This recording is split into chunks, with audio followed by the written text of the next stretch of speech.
Assalamu alaikum everyone, and thank you everyone, and it's a privilege today to have your attention here on this event. And today I'll be covering the importance of GRC from an academic perspective, how it is enabling the universities now to take up as a major streamline for career path. My name is Tabrez. I'm here in Oman for the last 20 years providing GRC advisory services and training services. Currently with a company called SECURADO. For the last few speakers already spoke about the importance and how all of these new emerging technologies are providing performance, productivity, and especially for the startups. And we have seen in cases like COVID times and pandemic times, how these specialized emerging technologies have helped, especially drones, artificial intelligence, and so on. So I'm not going back to the detail like what exactly they provide, how it is helping human as a humankind. But there are specific things I want to talk here. First of all, AI. So AI, if you think it's something new, it's not. The first white paper for the AI was almost been researched in 65 years ago in one of the university in US. As of today, there are more than 8 sub-streams and sub-areas within the AI, and each of them are the career path. So I'm going to talk about the dark side of this emerging technologies, what we saw in my all these areas. First of all, IoT has been here for a long time now. There was one attack by name the Mirai botnet. Okay, what happened is in the Mirai botnet, a lot of the websites of the famous and the bigger company like CNN, Netflix, and Twitter was brought down by a series of DDoS attack with the IoT botnet.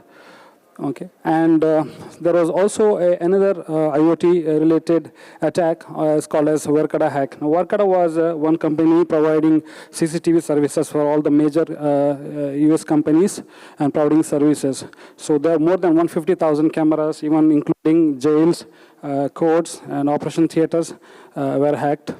This was because of the IoT.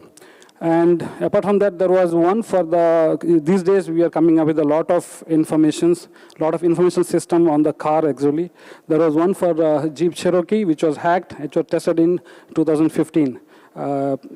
Through online systems, you could attack this Jeep and it was taken offline. And the video is available in the YouTube as well. Now, going ahead with something wearable health devices, like, hackable cardiac devices. There was a device, which is a pacemaker, which you use for the heart after the heart operation. You could attack that as well. Okay, so, and there is one more attack, which is well known, the cold in the Finland during the peak winter season, which is below minus degrees. The heating systems were brought down by repeatedly restarting that. So all these attacks, if you figure out, going back to all the emerging technologies we've been seeing here. Okay, so there is a good side of the emerging technologies, and also a lot of universities and colleges and institutions here are providing the very deep, intensive courses for one to practice this and build a career on that. At the same side, there are the dark side of this one. Okay, then from an artificial intelligence point of view, we have deep fake attacks. Deep fake attack is something where you can manipulate someone's voice, video, text, and so on. And especially given a specific time like elections time or a natural calamity or earthquake, if someone comes and does a press release, which is actually a deep fake video, it can have a disaster situation. And phishing is a particular type of attack where people can send an email to you to get your details. Even within the phishing, there are more than 8 to 10 categories. I will not go in details for now. So these are all, if you see, are coming from the emerging technologies. Okay, the dark side of that.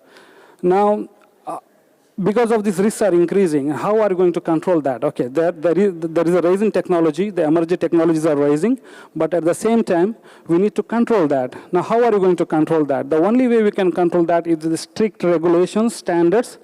Okay, and yes, they impose a lot of penalties as well. Now, I'll give a quick scenario here. Some of the countries who have these regulations and laws. One is the United Kingdom, Oman, and India. Just for a comparison, United States quickly. Some of their regulations are here. Data Protection Act of 2018 in United Kingdom. From Oman, you have Royal Decree. Now, in the Royal Decree, there are a lot of chapters, including privacy, cyber security, information security, and so on. And the recent one is the MTCT Oman Personal Data Privacy Law, including for the financial and fintech companies, we have information security guidelines from Capital Market Authority. In India as well, we have Information Technology Act, Companies Act, and NIST compliance. In the United States, you have for the health industry, for a long time, we have HIPAA and Homeland Security Act for the data privacy and so on. So with this, we are seeing a lot of rise in regulations, okay? And every 6 months or a year, we are seeing new standards coming in for each of the countries. Now, this is helping to make sure these emerging technologies are not misused. They are properly controlled, properly monitored, and properly governed. Now, apart from the laws and regulation, we also have standards here. These are the standards from industry best practices. There are standards specific for specific industry, like financials, for hospitality industry, like power technologies, and so on. And even every country has their own cybersecurity framework. Like, for example, some cybersecurity frameworks from Saudi Arabia. We have NESA from the UAE, and so on.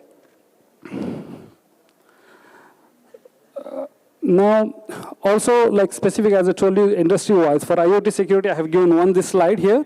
So specific to control the IoT security, because you saw that these particular 2 hacks here,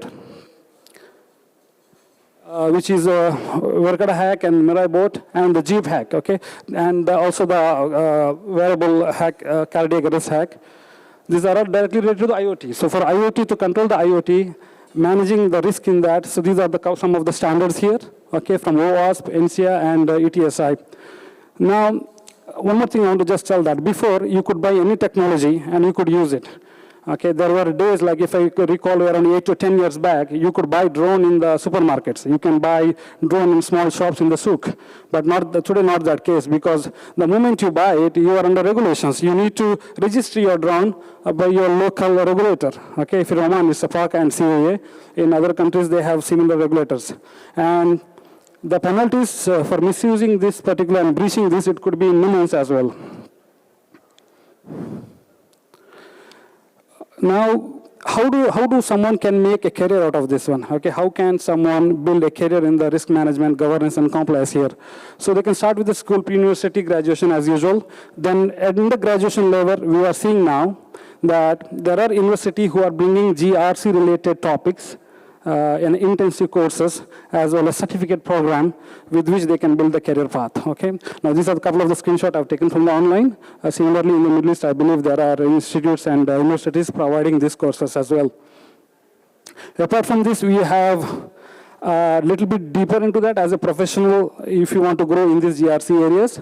So you start with entry level, where you can have 1 to 3 years of experience by having a bachelor degree and having some basic certification.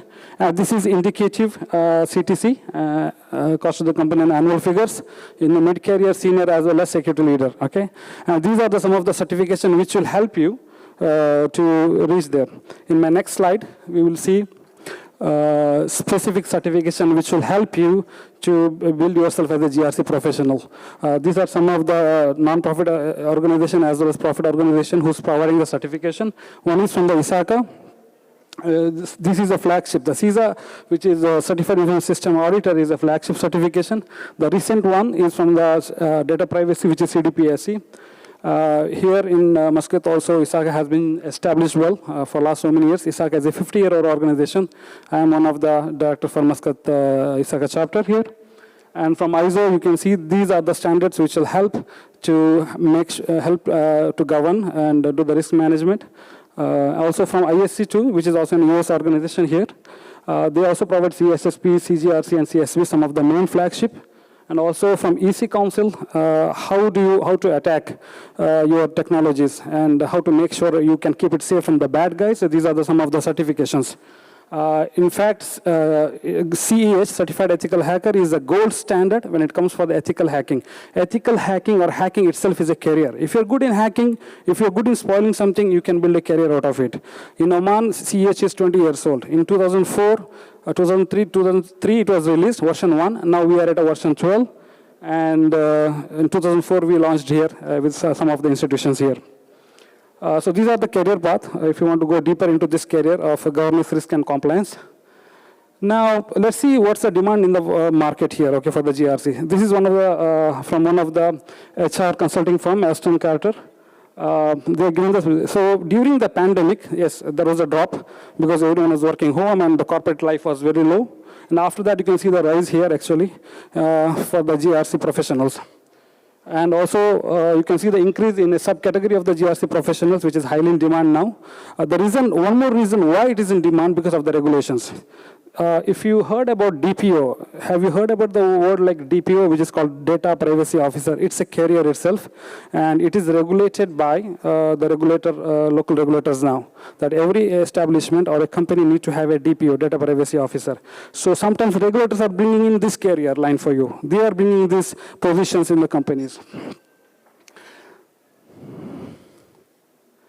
And also, I did a quick, before coming here, I did a quick snapshot with the LinkedIn to find out, like for GRC, what's the demand. And you can see by yourself, area-wise, from UAE, Saudi Arabia, and in United States. So this is how the GRC career looks like.